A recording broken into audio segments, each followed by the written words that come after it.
来关心台北市立第一殡仪馆使用超过1甲子，昨昏已经开始拆。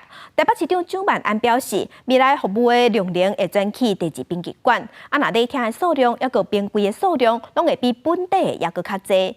未来这块地拆线会先摕来做绿地，也是停车场，听各界意见了后，才会看要安怎用。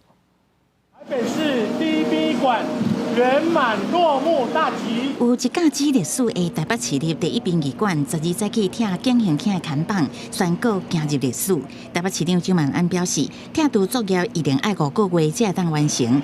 等拆完第期会先甲台北市立第一殡仪馆做临时停车场甲绿地，嘛会收集各方甲地方的需求，做台北市发展的长远规划。若是一边的西边甲东北角是私人土地，未来敢要征收，目前爱阁做整体的评估。礼厅的总数有28厅，其实加总起来是比一宾跟二宾原本21厅还要多。冰柜我们也增加了300多个柜位，总数来到1314。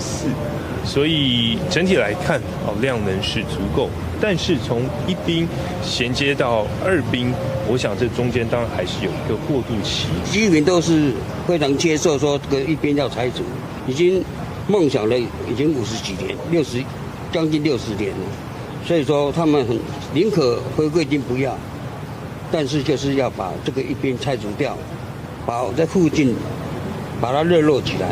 那我们建议是，我们里面说的建议就是要做上半大。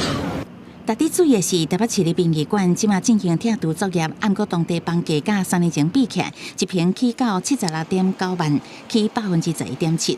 不过交易量刷落45.3%，帮中专家点出关键原因。一边拆除了，不过因为殡葬业者还是会继续在这里营业，周边的物件的潜在买方其实相对的稀少，交易量其实相对其他区域而言是相对的这个冷淡。虽然目前量能拢转往二边，不过当地另外交通也甲停车场敢有够，也有待考验。若是一边未来是毋是会改建成社会主题，还是长照中心？目前台北市政府也搁咧评估，还未对外公开。记者综合报道。